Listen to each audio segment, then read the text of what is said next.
Isso aconteceu em meados de outubro de 2024, quando eu tinha 18 anos. Era uma tarde fria e as luzes de Natal já começavam a enfeitar as ruas da cidade.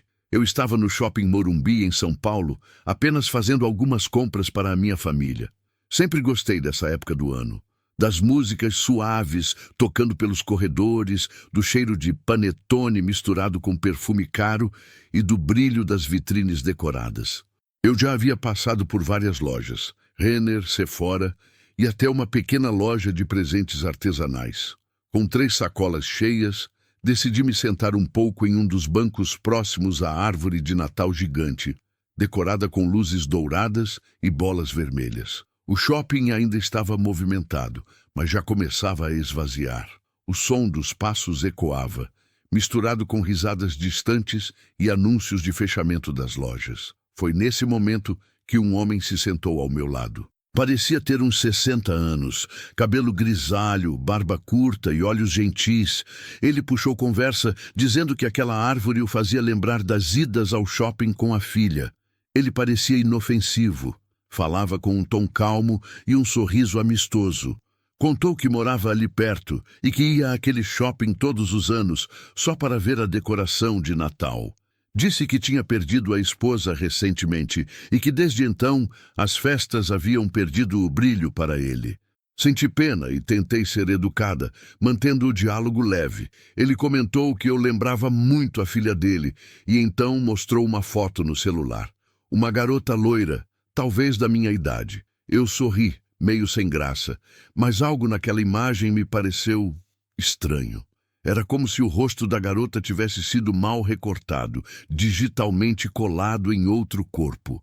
Ele guardou o celular rapidamente e seguimos conversando. Quando percebi, já era quase hora de o shopping fechar. As luzes estavam mais fracas e o ambiente mais vazio. Me despedi e segui até o estacionamento, sem imaginar que aquele seria o início de uma das noites mais perturbadoras da minha vida. Enquanto caminhava até o carro, senti algo me incomodar, aquela sensação de estar sendo observada. Olhei discretamente para trás e o vi, o mesmo homem, andando alguns metros atrás de mim. Fingi não perceber e acelerei o passo. Entrei no carro, tranquei as portas e respirei fundo. O estacionamento estava quase deserto, apenas o som distante de passos, ecoando entre os corredores. Liguei o carro e saí rapidamente. O trajeto até minha casa durava uns 20 minutos, mas naquela noite, cada segundo parecia arrastar. Foi então que o celular vibrou com uma notificação. Um AirTag desconhecido está se movendo com você. Meu coração disparou. Eu nunca tive um desses. Olhei em volta, tentando entender, até que o alerta se repetiu, dessa vez com um som mais insistente. Encostei o carro e comecei a procurar. Se você está acompanhando até aqui, já percebeu como a situação ficou tensa e assustadora, né? Então, aproveita para se inscrever no canal e deixar um comentário contando o que você faria se estivesse no lugar da Claire. Assim, você não perde nenhum detalhe das histórias mais surpreendentes e misteriosas que trazemos aqui. Revirei todas as sacolas e encontrei o pequeno rastreador escondido dentro de uma caixa da Sephora. Meu corpo travou. Era impossível não lembrar do homem. Ele estava atrás de mim, perto o suficiente para colocar aquilo ali. Joguei o AirTag para fora do carro e acelerei, desesperada. Quando cheguei em casa, tranquei tudo e corri para avisar meus pais. Enquanto explicava, ouvi 3 batidas na porta. Olhei pelo vidro e vi uma silhueta parada, imóvel, e então uma voz. "Moça, acho que você levou algo meu por engano." Era ele. Aquela voz calma agora soava fria, ensaiada. Meu pai foi até a porta, mas o homem já tinha desaparecido. Chamamos a polícia, que revistou o quintal e não encontrou nada. Disseram que casos assim vinham aumentando, pessoas usando AirTags para rastrear vítimas. Durante os dias seguintes, tentei seguir minha rotina, mas nada parecia normal. Às vezes, jurava ouvir um som de bip vindo de dentro de casa. Outras vezes, via um carro estacionado na esquina, sempre no mesmo lugar. Comecei a desligar o celular à noite e evitar sair sozinha. Uma semana depois, encontrei uma pequena caixa na varanda sem remetente. Dentro havia um cartão de Natal com a frase escrita à mão: Feliz Natal, minha filha. Desde aquele dia, nunca mais voltei ao shopping. Nunca mais entrei em um estacionamento sem olhar para trás. E até hoje, cada som metálico que ouço me faz lembrar daquele AirTag, o pequeno dispositivo que transformou uma simples tarde de compras no meu maior pesadelo. A garota da foto não se parecia em nada comigo. Na verdade, era quase o oposto. Cabelo loiro, olhos azuis, pele pálida. E ele, com seus traços envelhecidos, jamais poderia ser o pai daquela garota. Talvez o avô, ou nem isso. O desconforto foi imediato. Senti que a conversa tinha passado do ponto. Levantei-me, meio sem jeito, disse um rápido "foi bom conversar" e saí andando. Nem olhei para trás. Eu sempre evito prolongar situações estranhas. Caminhei rápido até o estacionamento, tentando apagar aquele encontro da cabeça. Assim que entrei no carro, tranquei as portas e dei partida. O shopping já estava quase vazio e as luzes das vitrines refletiam no para-brisa enquanto eu deixava o local. Era apenas uma terça-feira comum e minha casa ficava a cerca de 10 minutos dali. Naquela época, eu morava com meu irmão mais novo, mas ele estudava fora e só vinha nos fins de semana. Nossos pais passavam a maior parte do tempo em outra cidade, então, durante a semana, a casa era praticamente minha. Ficava em um pequeno condomínio, num cul-de-sac cercado por árvores altas. O tipo de rua silenciosa que parece segura demais para dar medo. Quando virei a esquina e entrei na rua, tudo parecia normal. As luzes das casas vizinhas ainda estavam acesas e o som distante de uma televisão quebrava o silêncio. Estava prestes a estacionar quando meu celular vibrou. Era uma notificação. Um AirTag desconhecido está se movendo com você. Meu primeiro pensamento foi que era um erro. Talvez o aparelho de alguém tivesse se conectado por engano. Ignorei e segui. Mas segundos depois, o aviso reapareceu. Desta vez, o celular mostrava um mapa, um pequeno ponto azul se movendo junto com o carro. Meu corpo travou. O mesmo frio que senti ao lado daquele homem no shopping percorreu minha espinha. Em vez de estacionar, dei a volta no cul-de-sac e voltei para a rua principal. O coração batia tão forte que o som do motor parecia distante. Tentei lembrar de tudo o que tinha acontecido. A conversa, o olhar dele, a foto, era impossível não associar. Encostei o carro alguns quarteirões adiante, liguei a lanterna do celular e comecei a revirar as sacolas. Nada. Procurei debaixo dos bancos, no porta-luvas, até que ouvi um bip fraco vindo da parte de trás do carro. Abri o porta-malas e lá estava. Um pequeno círculo branco, preso discretamente entre as dobras da sacola da Zara. Um AirTag. O coração acelerou. Joguei o objeto no chão e o esmaguei com o pé, tentando conter o pânico.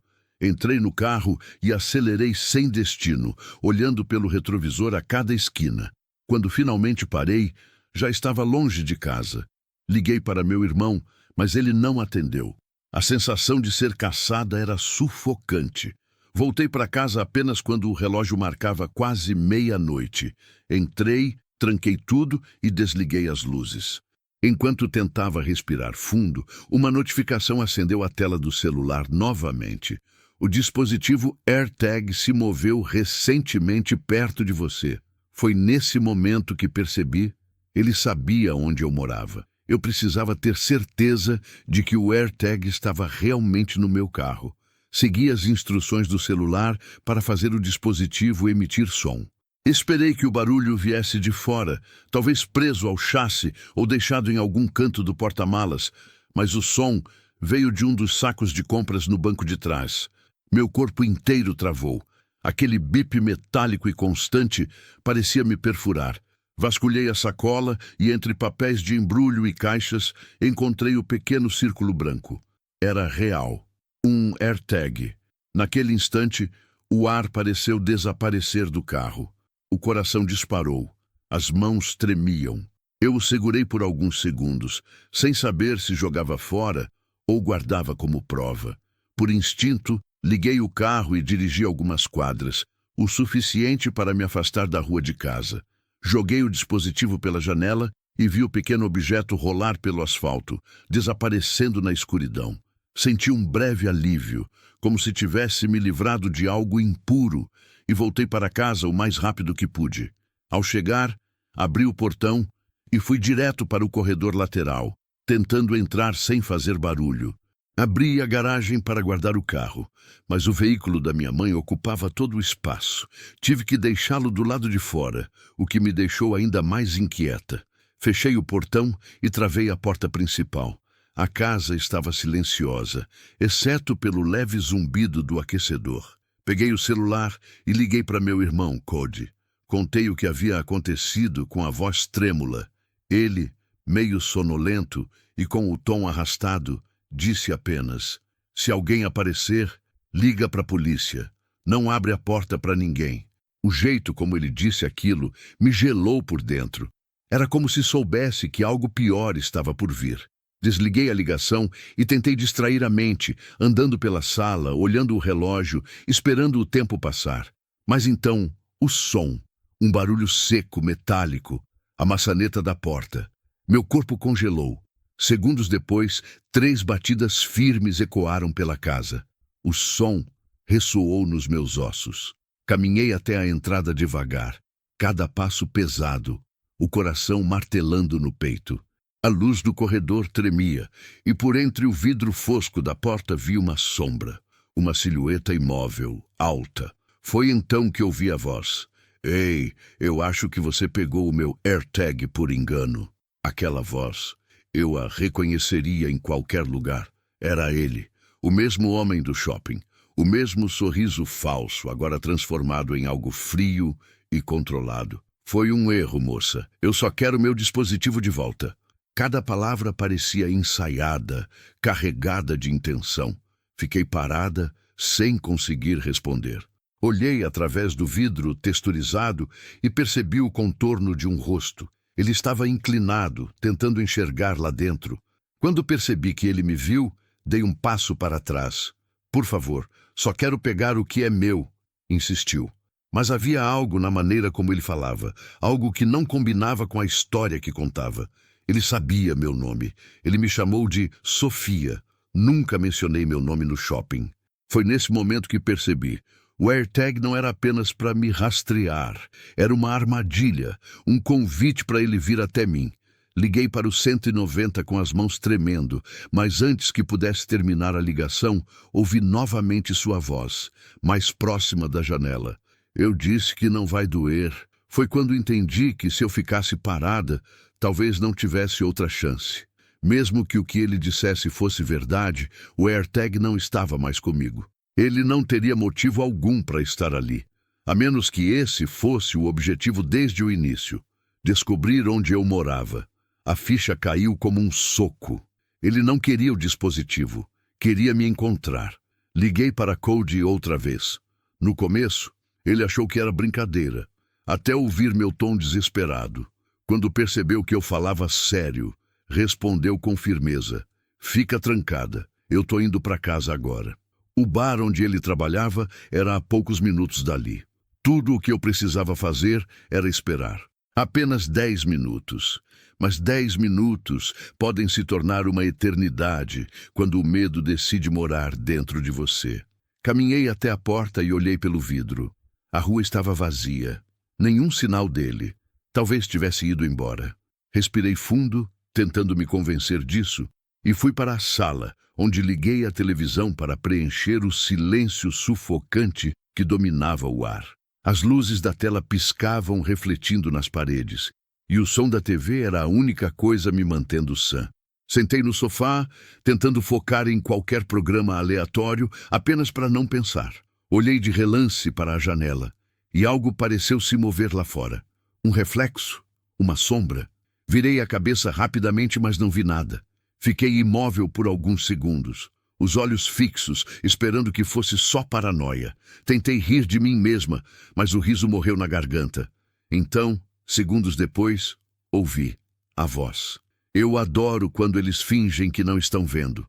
A frase veio de fora, clara, carregada de uma calma cruel. Meu coração disparou e o ar pareceu sumir. Virei lentamente o rosto em direção à janela, e lá estava ele. Seu rosto estava colado no vidro, distorcido pela luz azul da televisão. O sorriso era o mesmo da loja, só que agora vazio, sem alma. Ele me observava como quem aprecia algo inevitável. Quando percebeu que eu o tinha visto, levantou a mão e bateu 2 vezes na janela. O som ecoou pela casa, seco e gelado. "Não finge que não sabe que eu tô te vendo", disse com uma voz rouca, quase sussurrando. Eu recuei, tropeçando no tapete, e corri para pegar o celular. Liguei para Cody, gritando no telefone que o homem estava ali, bem na janela. "Tô quase chegando, liga pro 190 agora", ele respondeu e desligou. Meus dedos tremiam tanto que mal consegui discar.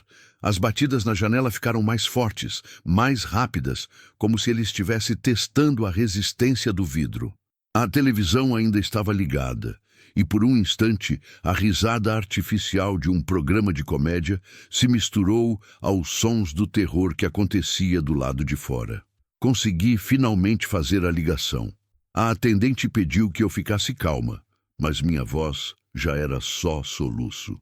Corri para o quarto e tranquei a porta. Do corredor, ouvi passos lentos. Não sei se eram meus ecos ou os dele. O silêncio seguinte foi o pior. Parecia que o ar dentro da casa estava esperando junto comigo. Então um som metálico, a maçaneta girando devagar. Eu me afastei, encostando contra a parede, o celular tremendo nas mãos. O som cessou, substituído por algo ainda mais aterrorizante. Um leve arranhar na janela do quarto, seguido por um sussurro baixo e ofegante. Eu disse que ia ser rápido. E naquele instante, com as sirenes se aproximando ao longe, percebi que os 10 minutos que Cody prometera nunca pareceriam tão longos. Então, eu fiz exatamente o que ele mandou.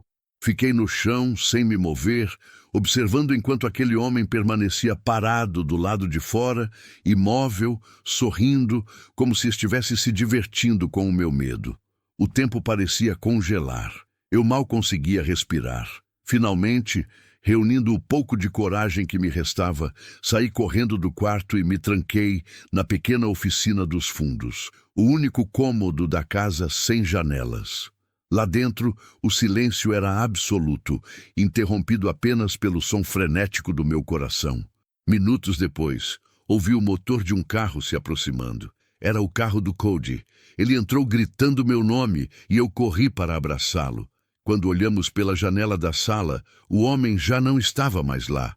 O policial chegou poucos minutos depois, revistou toda a área, mas não encontrou nada. Nenhum rastro, nenhuma pegada, nada, apenas o vazio. O policial parecia inexperiente com aquele tipo de situação.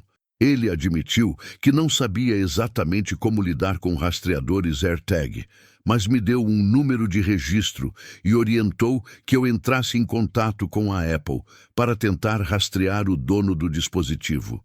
No dia seguinte, fiz exatamente isso.